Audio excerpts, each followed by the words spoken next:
Welcome to Inspire Saratoga, a show that highlights the people and stories that make our home a place of strength, inspiration, and success. I'm Michael Kurkowski, physical and mental performance coach and resident of Saratoga Springs.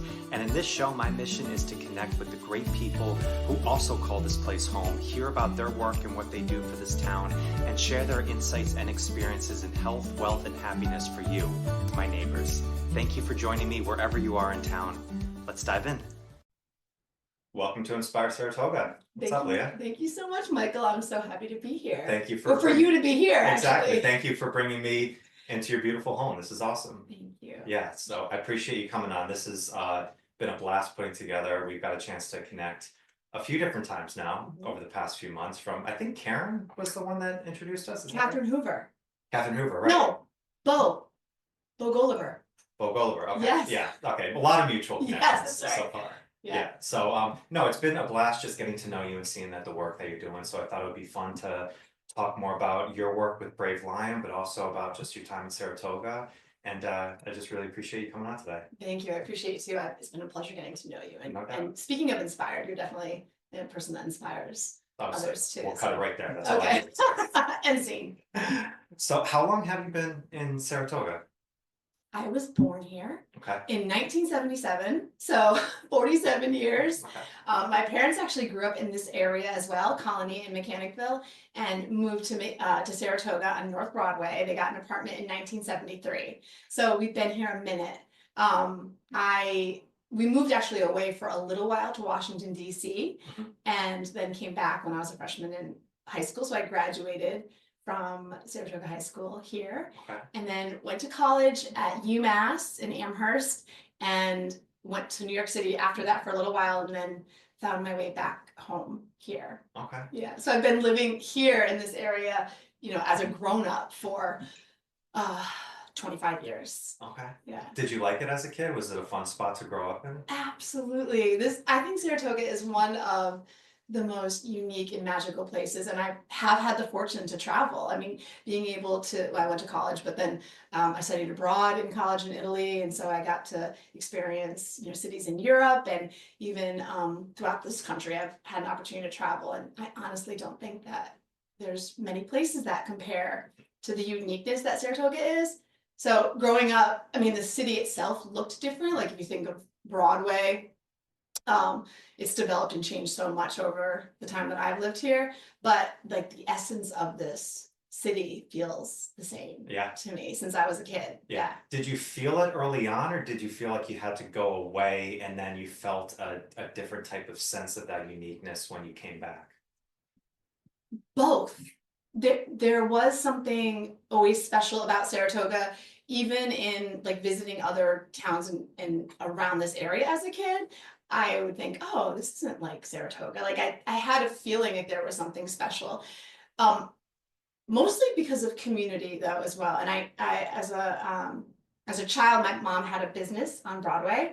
Her and her dear friend, we're all still friends to this day, had a natural food store right on Broadway. So I remember as a kid being, in the front window of which was where the cafe was, of the it was called Wild Oats, the natural food store, and people coming in and out, and so we got to really know the community. And as a kid, I would remember I was I think about this now, I was like 7 or 8 years old, and there was a couple storefronts or businesses that my mom would let me go down to visit on my own. So businesses like back in the day it was called Birds of Paradise.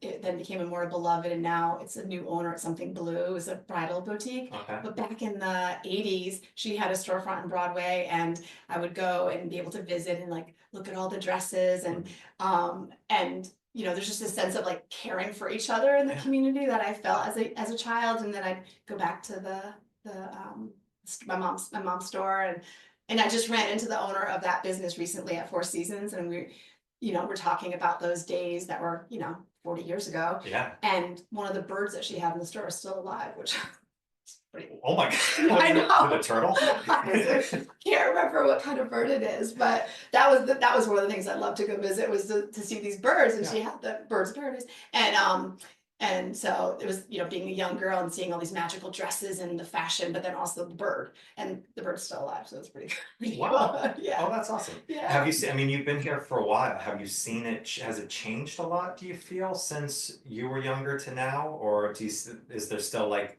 a lot of the same magic that you see? Both again, so definitely the same magic. I mean, some things are tried and true, that the community of people that I grew up with, there's a lot of them still here, and even business owners or people that had businesses back in the day when I was a kid, still, or their children now are running businesses in town or taking over.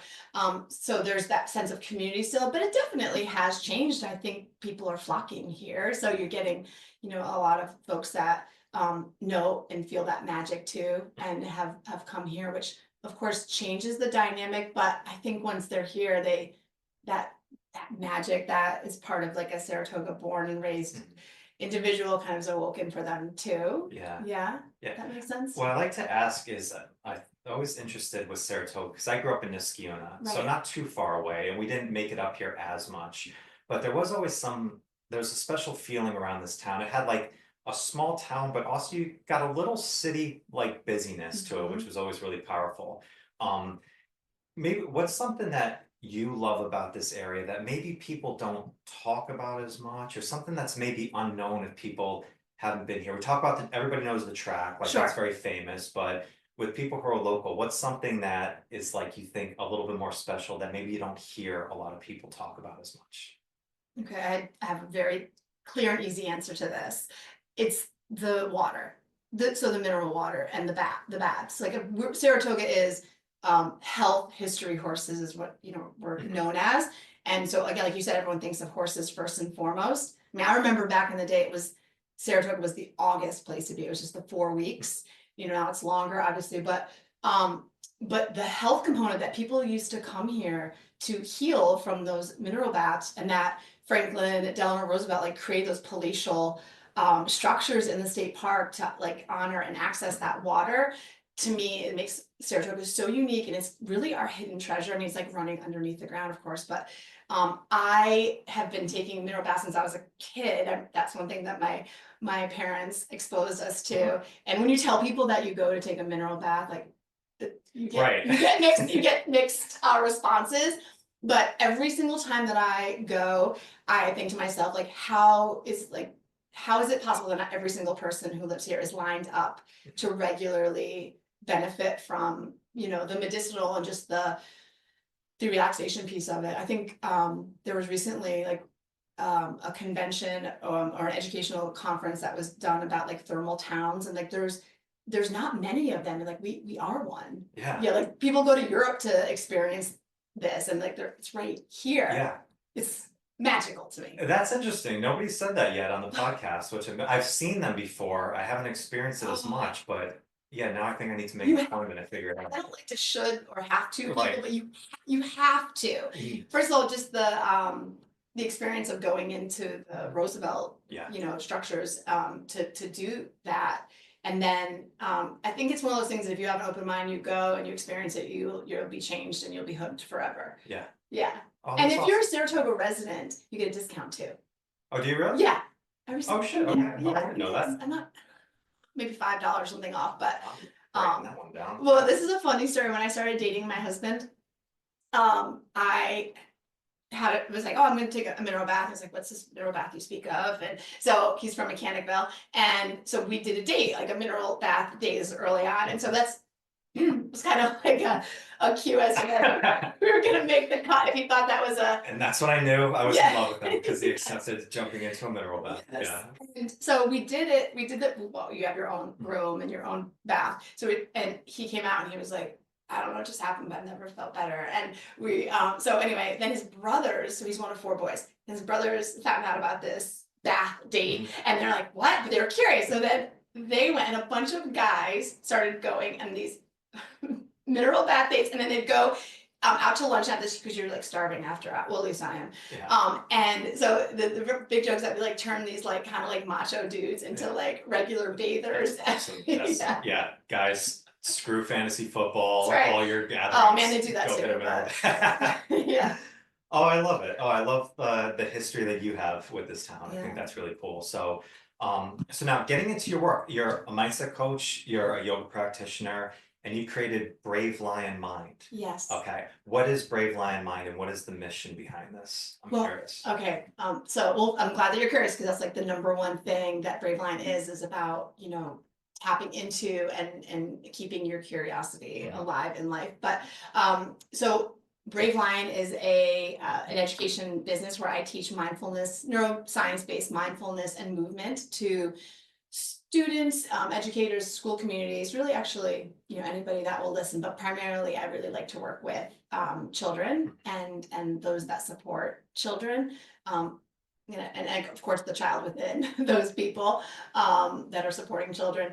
And but the birth of this is so cool because I'm so passionate about teaching kids because I was a kid who was taught mindfulness. I was raised in a home Okay. that really valued the quality of presence. So I'm the oldest of 5 kids, and my parents, were trendy in that in the 70s and 80s. They were raising us kids in a way that like embodied what mindfulness is before that was like a trendy mainstream Sure. word, or Mhm. you could go to Instagram and find like 100 posts on how to be mindful. Like they just well, I guess I can thank my grandparents for that too, but they raised us kids in a way that there was curiosity and acceptance and generosity and gratitude and non-judgment and so much of what we did. And they really gave us fertile ground to become the individuals that we were without prescribing a lane to Yeah. us, if that makes sense. Sure. And Was that like an intentional thing that your parents did? Like, did they know they were doing that? Was that just more ingrained in this is how we want to raise our children, and it was kind of more subconscious rather than maybe conscious? the latter, when you ask them, my parents are like, they're like, you embarrass us when you talk like this because we had no idea what we were doing. But I'm just trying to do one day yeah, at a time. Yeah. they make a great pair. If anybody's met my parents are John and Kathy Lancy. They actually also owned a restaurant in Saratoga for quite some time. So that's another piece Okay. of Saratoga history, Lancy's. But they balance each other really well, and they both were just I think mindset wise and like the way that they were raised, their values like that just lent to the way that they raised us kids. They just kind of got, as my mom says, that she got out of our way. Like they made sure that we were safe and fed and loved, and they let us explore. That she always say, like, the first thing was, "Are you safe?" And I think a lot of times I think it was I don't know if I would say emotionally or physically, both emotionally and physically safe, but within reason, they gave us a really long leash. But then there were times that were very explicit too. And I talk about my very first mindful moment that stuck, like the time that I thought, something just happened that's different than any other time that I've existed. And that might sound really dramatic, but back to State Park where the baths are, but we spent a lot of time there growing up. And that's probably my favorite place in Saratoga is the state park. So we were on a trail, and all 5 of us kids were trailing behind my mom. And she turned to us and she said, "I have an idea. Let's walk on this trail as quietly as possible and notice what we hear and we see and we smell and how we feel." And this felt very like curious to us. So we're excited about this. And actually, she also said something, she brought in, the fact that Native Americans had lived on this land before us, and that, that's how they would walk through the land to notice their surroundings. And so I was really grateful that they gave us that heritage too. But so in that moment, we all got really quiet, and I will to this day never forget like the feeling of the cold and squishy moss under my foot, and the bird song, and like the layers of trees making, or the leaves making a canopy over our trail, and like all of those moments of connecting with our senses, and even just the fact that us 5 kids were being quiet. So that was like an explicit example of how they, and again, that was maybe in high school. So my mom and dad started formally practicing like meditation when I was in high school. Right. So that might have influenced that practice that she gave us. Sure. But so to get back to Brave Lion, like that was part of, there's this essence of valuing the quality of presence that you have with yourself and others that was maybe not defined in those terms when I grew up, but it was something you just felt. And then But when I was 18, I got sick. I was diagnosed with Crohn's disease, and I had to take time off from college, and which was hard in some ways, and also very easy in other ways, because I was homesick, so I was happy to be home. But I was not feeling well, and everyone else was off doing, that, having that experience of college. And so I started going to like a formal mind meditation school at that time. And that's when I developed my own personal practice. And so for decades, I've had these tools and I've practiced them in different ways, and whether it be formal or informal practices. And then when I became a mom, I realized, like, oh my gosh, like, not, well, well, I'll say this, when I became a mom, the tools felt like they were the most valuable than any other time in my life. And I realized, like, oh my gosh, not everybody has this. Yeah. And that was really what started. Why was that most powerful? Well, for every moment leading up to that, I was kind of just doing the work for myself. And of course, in the relationships that I was in would benefit from that. But it was like the decisions and everything was really the impact that my person would have, in the world. But then all of a sudden I was responsible for giving this child the quality of my presence. And I realized, oh my gosh, like, and I don't think I really articulated that until this moment, that like that was what I realized my parents had given us, but I didn't know as a child. Sure. Right. Yeah. And so, and then and it's hard being a parent, so hard. It's so hard for so many different reasons. And especially if you have, the luxury of doing it with a partner, like, you've also got to parent together with somebody, and so much stuff comes up and out. Sure. Yeah. So I realized, wow, like if I didn't have my mindfulness practice, like I can see how having that quality of patience, or even just embodying quality of presence, embodying that patience. Like patience is a huge attribute of mindfulness. And I think about those early days of parenting, and even 9 years later, there's different attributes of mindfulness that I've had to focus on more than others during different seasons or stages of parenting, or just life in general. Yeah. It's interesting. I love talking mindset, and I love talking neuroscience behind it, because I think mindset's an interesting just topic, because one, I think it's focused a lot on adults, about alleviating problems as adults, not talked as much about children. But also it's looked at so much as an art and not a science. It's like just something that the creative people know more, like meditation's more about like, yeah, there's like a creative nature to it, but no, there's a lot of neuroscience benefit behind it. So when you created this, like how important was really connecting the neuroscience piece of this, program, as well as like the creative or maybe instinctual practices that you did as well? So that to me was, it is critically important, but it wasn't part of my practice until I began teaching, which is so interesting. When I think about my own personal practice over these decades, was really based in like intuition and the like, I hate when people, not hate, but saying it's woo woo, but like it was intangible, or less, it was more of a like a spiritual alignment, I think, for myself. But actually the first time that the trigger of connecting the neuroscience and in the way that I teach was through Goldie Hawn, because she has that nonprofit Mind Up. Have you heard of this? No, I haven't. Okay, so it's really an incredible story. She remembers as a child having, oh gosh, what war would it have been, when they were doing bomb drills in schools, when she was a kid.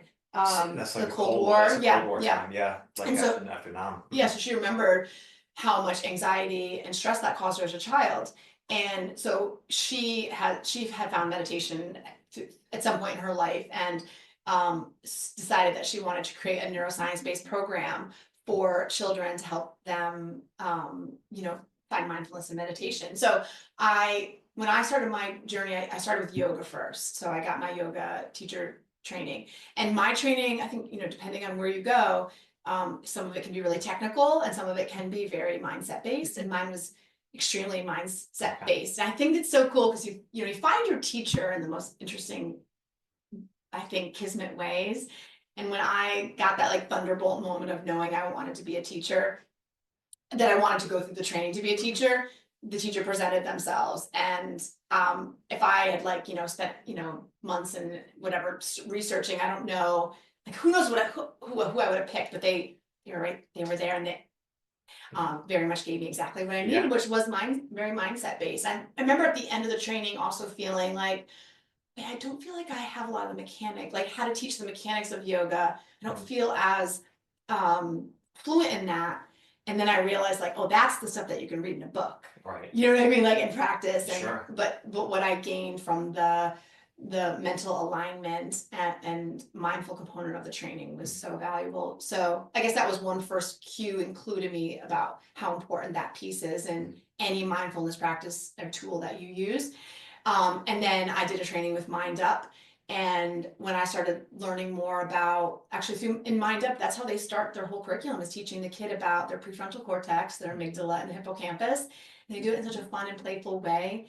And for kids especially, and even as an adult, when I learned that, I was like, oh, my amygdala just wants to keep me safe and comfortable. Like that's why all these emotions and feelings are coming up. It's like it's part of you, but it's not like, I think sometimes kids have feelings and well, all of us have feelings and emotions and thoughts that are so big and so hard to hold. And it's like, what's wrong with me? Like, you have this feeling like Right. there's something wrong with Something's you. wrong. Yeah, but it's like, oh no, it's just like if you can think about the science of it, you're like, oh, this is actually a very loving thing that my brain just wants me to be safe. And Right. it's not necessarily getting the situation right, but the response is, protection. And then you can reframe and your relationship with, and train your mind to, Yeah. or as one of my instructors and mentors says, you're just calibrating an instrument. Okay. Right? Like, I so, love that, yeah. yeah, so like the amygdala, of And course, sometimes it's out of tune and you just yes, gotta yes. just reset it. Right, yeah. Yeah. Yeah. So with I mean, you were kind of in this space a lot growing up, from your parents, from your teaching, probably you experienced it with your siblings as well. Mhm. So this was kind of a part of you that you really accentuated afterwards. Did you realize that maybe other kids didn't have this type of like mindfulness? And then did you know that early on? Or is that something, did you see that more once you started working on building the business and seeing what's happening now? Because it's a beautiful thing and it sounds very commonsensical, Mhm. but I know a lot of people are struggling with even understanding this notion and how to really practice this and really put it into play. Yeah, I'm so glad you asked that question because I don't think I've ever thought of it. And and in some ways it explains like what my siblings and I always say, like that when we go out into the world and we come home, or we like to, as kids we would say, like in different families. And again, this is not in a judgmental way, but we would say like something's different here, like in our home, in our house. And in a lot of ways, I think sometimes I felt like trying to give an example, like when I went into the workforce, I would meet people and they would be, so ambitious, but like they would force a path through, and and they would have to have so much control over an outcome and the way it looked. And I never felt that way, and I would be like, I'm never gonna be successful because I don't have that thing where like you just make it happen. Sure. And because I'm just like, let's just see what happens if we do it this way, or Absolutely, right, yeah. or even just like It's a very Taoist way of thinking, yeah. but that in the 90s, in the 80s, 90s is not. No, that was the birth of hustle, yeah. Yeah, exactly. So I did always kind of feel in conflict a lot of times, especially in corporate America, and even like in college, like I didn't drink until I was like 20 something years old. Like the first time I ever had like a social beverage, and so I was like, I felt like a kind of one of these things is doing their own thing, kind of. Sure. I was the one that maybe was doing things a little differently, but I didn't realize I was a superpower until I got older. Right. So like as a kid, I was like always the sober one at the high school parties, and I remember calling and I'm not saying that mindfulness has to do with all of this. It was just the idea of like, here's what I'll say. The thing that my parents instilled in us is like being in tune with the truth inside too. So as a kid, it was like we were, of course there were times where we were influenced by friends. And I'm just speaking for myself in this capacity mostly too. But like, I remember one time, like all my friends were jumping the fence at SPAC, and I was like, I can't do it. I can't do it. Like, and you can see people. Sure. And sure, there was probably fear, but I didn't. I was like, that's just not right. I don't want to do that. So, or even like being at a party and in high school, and somebody was smoking pot that was like in the group that I was supposed to go home with, and I was like, I'm gonna call my dad, but like Okay. instead of like just being like, no, I'm gonna just get the ride home with these people. Like there was something about the internal alignment and that like believing with what my intuition was telling me was the right thing. Yeah, your story. Yeah, and that I and again, I'm not saying I got it right all the time, but I think that sometimes made me feel like so different, Mhm. like not and Sure.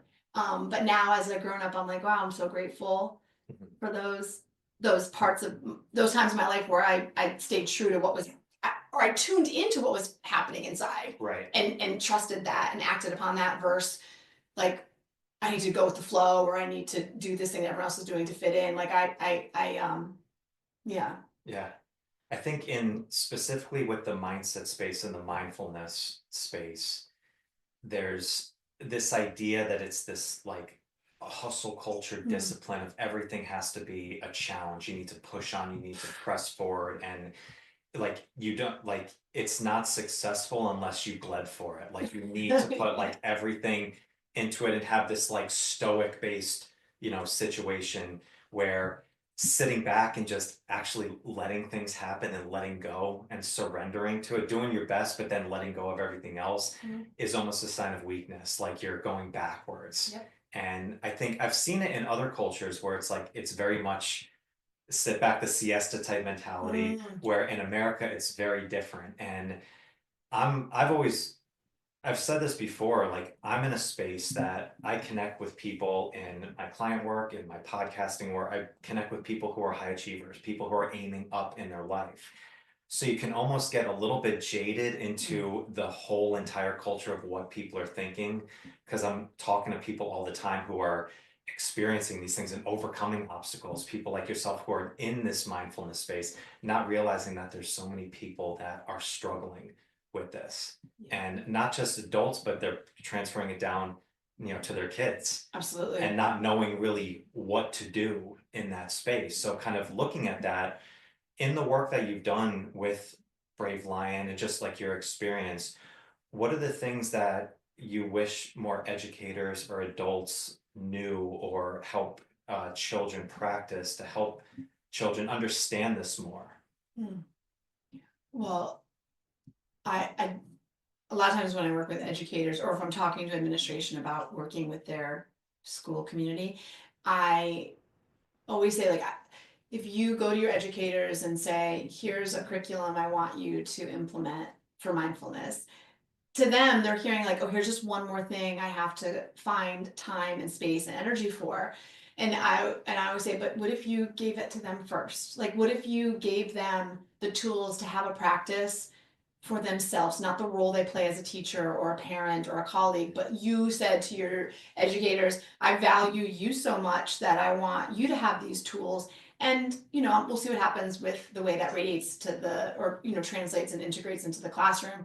And I think that's what it has to start with you first, because we can read books and then just try to go implement or like teach kids how to do certain things. But if you're not living it or trying or showing them and modeling for them, um, the good, bad, and ugly parts of the journey when you're, looking, at establishing a mindfulness practice, then there's no embodiment, right? I mean, and I think for our family, for my husband and I, we, do this work out loud for our kids to see and that, like we had a morning a couple days ago where it was just chaos, like we like took baths in the morning, like just like everything was upside down, like just the kids, like usually the kids take baths and shower at night, but Yeah. it was like, I mean, my daughter's in a forest school, like she went to bed dirty, and I was like, you can't go into the world and see. Anyway, Right. but like everything about the morning was not the way it normally is, Sure. and we were all like a little tense, and I like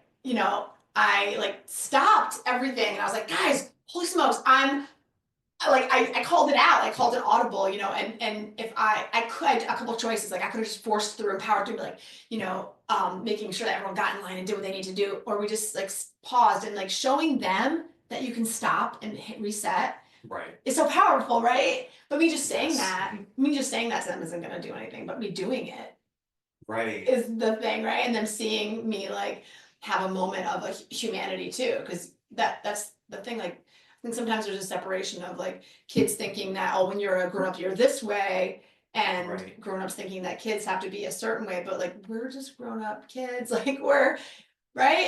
And I don't think that you could ever tell a child that so much of who you are today is who you're gonna be when you're a grown-up, Yeah. right? Which is beautiful, but like they just think that something's gonna happen, that when they become a grown-up, like they have all the answers or they have to act a certain way, Sure. which I think is sad because I want, Yeah. I love for us all to just be grown-up kids Of course, or yeah. act like grown-up Yeah. kids. Well, it's like it's the difference of like a person versus a persona, right? It's like Mm-hmm. even as coaches, it's some people like say that they're a coach and they feel like they need to put this identity on that they've got everything handled and everything's Yeah. perfect. And it's the same thing, I'm sure, as being a parent. It's like your kids look at you like you're Wonder Woman and Superman, and like you guys can do anything. Not to see the vulnerability out there, but actually showing that and going through it, Yeah. I think it's so powerful because I mean, one is like you can only intellectualize this stuff so much, right? Because like I've talked about this difference between optimal versus practical. And like everybody is always looking for the optimal way to do stuff. Oh, cool. Yeah. But oftentimes the first thing you need to do is start with the practical. Like what's Mhm. one thing that you can implement right away? Because Yes. if you do that, the practical is the optimal because that's where you're at a specific I level. can't clap loudly on a podcast, can I? All right, everybody up clapping loudly. No, that's my foundation of my work too, is that if you're gonna you're gonna practice mindfulness or you want to establish your own personal practice, make it simple, make it accessible, and like personalized, right? Like you don't I know and this is also where science comes in, that's very cool too, is that people I think sometimes think that mindfulness has to be sitting on a meditation cushion or be this very formalized practice Right. to be optimal. And the science is showing that, of course, that would be wonderful if we could all do that, but there's also scientific benefits of doing it in your everyday life, in the rhythm of your life, informally, meaning, let me give a good example, like driving in the car and like turning the music off and not multitasking and like being present to the experience of driving in the moment, something Right. that's like, if you say that to someone, they might be like, doesn't feel optimal, Oh, that yeah. feels like basic, but it's actually very powerful and Mhm. and it's available to you. That's like that piece that, this work is available to everyone at any age, no matter what their lives and life circumstances are, but it's not gonna look the same for everybody, Right. right? And your toolkit is optimal because it's like available to you, right? Right. Where for somebody else, when you talked about some of the, you were giving an example of like high achievers and things, and like I remember when when our kids were much younger, and people are like, well, I set my alarm for 4 a.m. and I do this thing, da, da, da, da. And I was like, not available to me. Like getting up at 4 is not available Yes. to me right now. And I could have forced through that, but it would have, so many other parts of my life and me would have suffered. But now, like I do get up at 5. Sure. And I do yoga every morning and I meditate every morning. But that wasn't possible. But it didn't mean that my practice wasn't still valuable and important when I wasn't getting up earlier to do it. Does that make Right. sense? It's like, Yeah, I've thought of this as it's focus on results, not routines. yeah. And I Oh, think say like, more about that. well, I remember Layla Hormozi said this, and I love this, of like having a specific routine. And I think routine is important for Mhm. making a change.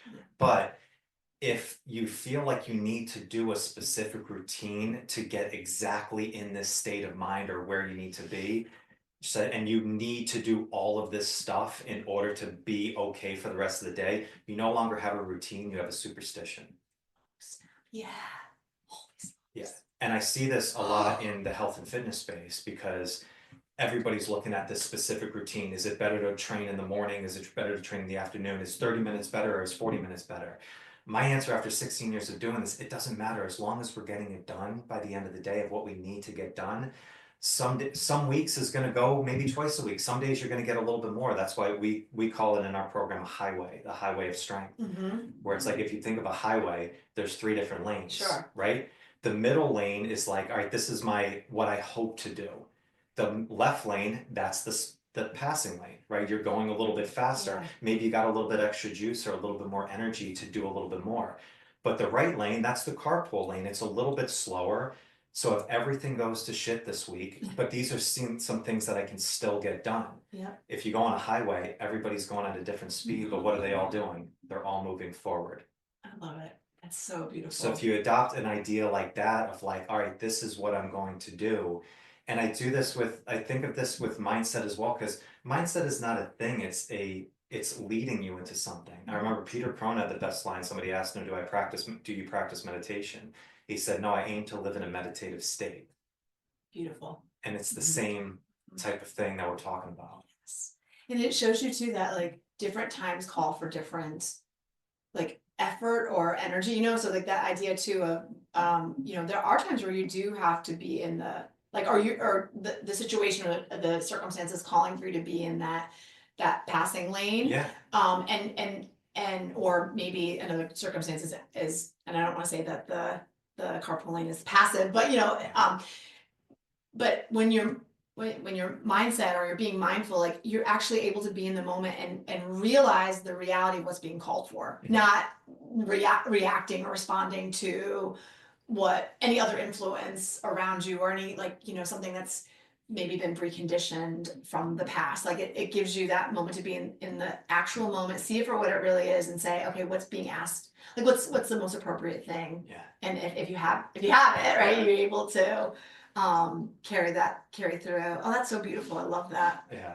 That superstition thing though, that's something because I think about that a lot too. We do get so rigid, and that is when you think of mindfulness, non-striving is a big component. And when people hear it put in that, like with those words in our culture, it's like, what? Like we're not striving for something, but it's not about not, aspiring or, looking to become or emerge as something or someone. It's about not about the current moment not having to be anything else to be complete, and also that like the journey that you're on, like every moment and everything that's happening is just as valuable as wherever you're going. Yes. And that's such a good one for us to work on. But but when you said that about superstitions, it made me think about oh gosh, I can't remember his name and I apologize, but he talked about how habits kill curiosity. Yes. And that, if you get so rigid about a routine and it like, having to look a certain way, it becomes, superstition. But then also like you miss out on the possibility of doing things differently or arriving at a moment and saying, I usually do it this way, or this is the time that I do this, that, or the other thing, instead of like checking in and being like, what do I really need? What's my body like in my mind, like what's going on within, and how do I answer that call versus what I think I prescribe, what I prescribed for myself already. Well, what the tough part is when you change a habit, it usually works.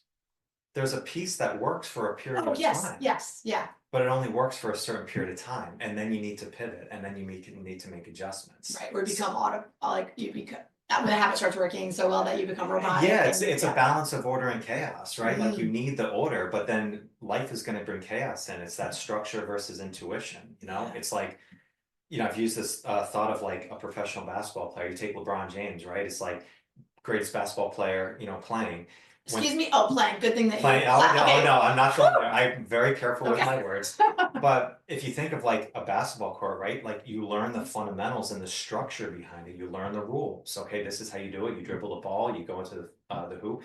Then you get to a certain level in life, and now he's just creating on the floor, but he's still following this framework and rules.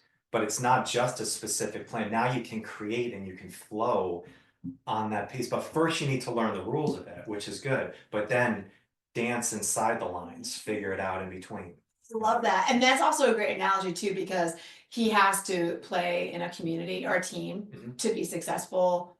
You know what I mean? Like for the win, right? Whereas like, and it's the thing, like you could have your mindset and mindfulness practice. And if you live in a cave, like then maybe whatever perfect looks like, but you have to live in the world. Like you have to be in relationships and you have to, there's rules. Yeah. Wait, can I tell a basketball story? Please. Okay. So I was just teaching, I did a physical education class takeover in a school in the Adirondacks. So I went in and they were doing a yoga unit, and the coach said, I'd like you to actually have somebody come in and teach these kids yoga instead of playing a video or whatever I found on the internet. She's like, but my high schoolers really hated this last year. Like they, so if I was to tell them that we're doing it again, they would probably skip class or not come. And I was like, oh my gosh. Okay, but because I do, I mean, elementary kids are my sweet spot. I think I kind of like emotionally, mentally stuck at like fourth grade myself. Sure. Yeah. And I'm a little intimidated by high schoolers, but I was like, no, let's do this. So the first day they came in and I was like, I'm gonna go right to my basketball roots because I played basketball in high school. I love basketball. I'm a huge Chicago Bulls fan, Michael Jordan fan forever. I would say Kobe White's my favorite player right now. But anyway, so I was like, I gotta get some street cred with these kids. I'm gonna use LeBron James as my guy, and he's actually a yogi. And he talks about how he, like, everyone thinks that yoga is about stretching, but for him, it did help us in back pain, but also has been tremendous for his balance. And I know a lot of people look at his quiver of wellness and fitness routines, and it's quite diverse, but yoga like holds a big place. So I was like, immediately was like, let me pull out everything I've got. Like, if you want to be a Jedi or a ninja or LeBron James, you want to practice yoga. Anyway, day 2, a bunch of kids actually did skip when they knew I was going to be there. So I made some effort. I made some progress with them. Mm-hmm. So, but they did get brought back into class. But there's this one kid. They in their structure in the class, if they do really well and they put forth like an effort that they're proud of, and then they're able to shoot around at the end. So that's like the carrot. Like if you do the work in class. Oh, love it. Yeah. Isn't that great? Bribery's so beautiful. Yeah, in that case it worked out really well. So I knew that if like they hung with me, that I could say, I got to be the one to say, okay guys, so you want to shoot hoops, whatever. So anyway, the kids hung with for the most part. The kids that had skipped had come in and they gave their best effort, I guess. They actually had to be excused again though before the shooting hoops part. But there was one kid who stuck around and gave me his best, and so I was like, you guys can shoot hoops, and they're like, yeah. So the coach came over to me. She's like, thank you so much. I think we made some progress with these guys. She's like, and any positive feedback you could give them would probably go really, really far. So the one kid is kind of like the head of the skeptical boys in the group. He's shooting hoops, and I don't know what came over me, Michael, but I was like, hey, Sawyer. And I put my hands up for him to pass me the ball. And the basketball god smiled down on me. And I stepped into it and I tossed up the most gorgeous shot. Swish. Rained. I stopped myself from yelling, Kobe! Yeah. But anyway, Kobe. But it went in and the kid looked at me and he's like, damn! Yeah. And I went up to him and I was like, I just want to thank you so much for entertaining this and trying, and like we had this moment. It was a really cool connection, and I thought, I mean, whether he ever does yoga again, who knows, but just the fact that my love for basketball, my basketball days that's awesome. Make a connection with a kid, and that's part of it too.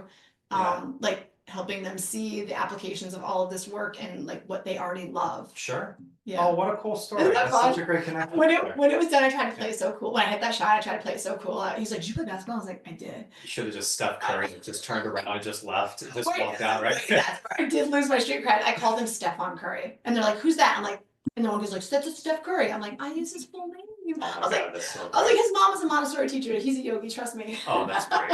Oh, I love it. So.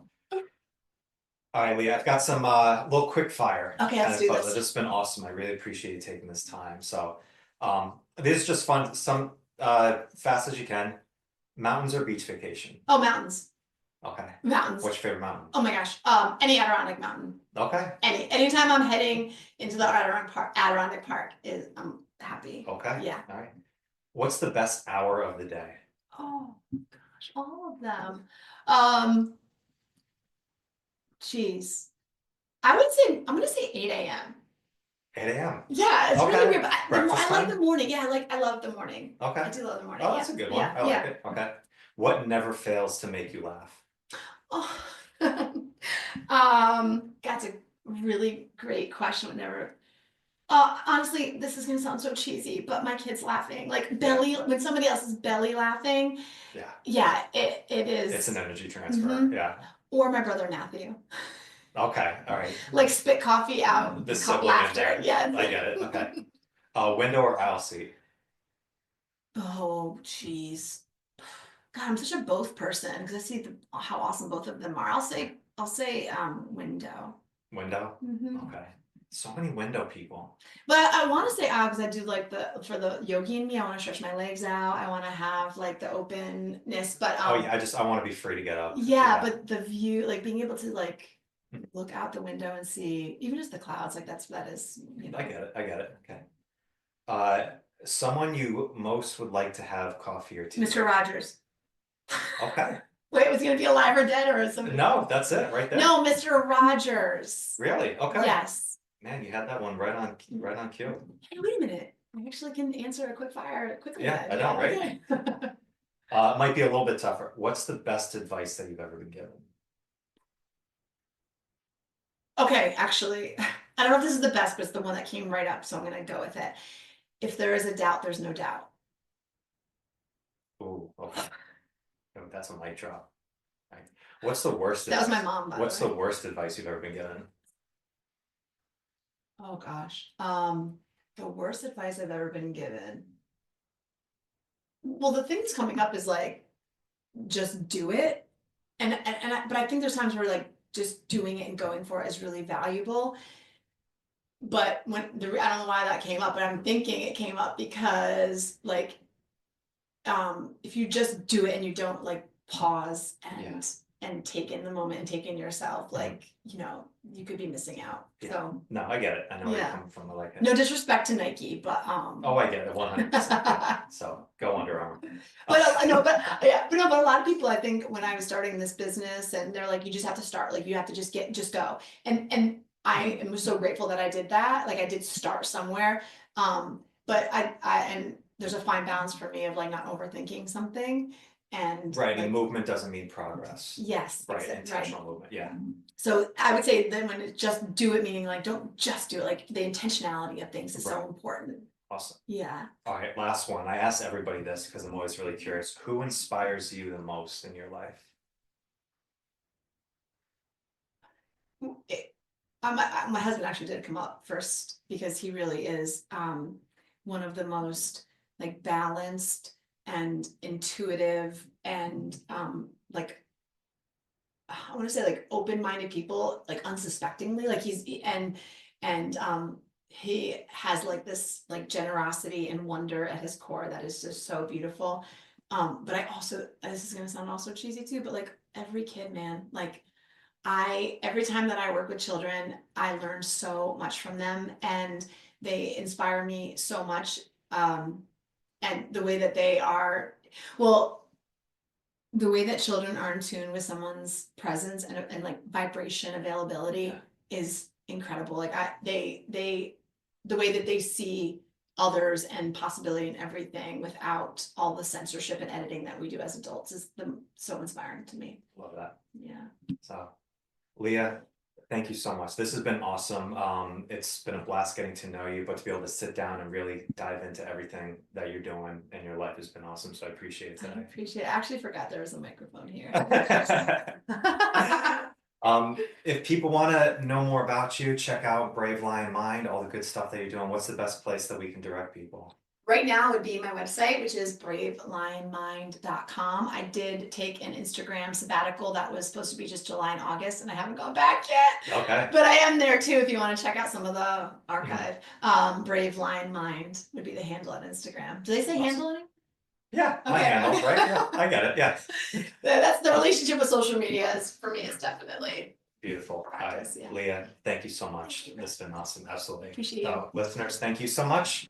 Catch you on the next one. Peace. Thank you for joining me today. I hope you got some great value from this episode and a little more insight into some inspiring work happening right in this town. If you want to know more about our guests' work and check out more of what they are doing, please click on the links in the show notes below. And along with that, check out the direct link to 5-Minute Mindset. This is a 5-minute video that gives you the 2 best practices that you can do every day in 5 minutes that will create a major impact in your mental strength and resilience. If you are on your own mission to become physically and mentally stronger, these practices will be a serious game changer for you. Seriously. Thank you again for joining me today. I'll see you on the next one.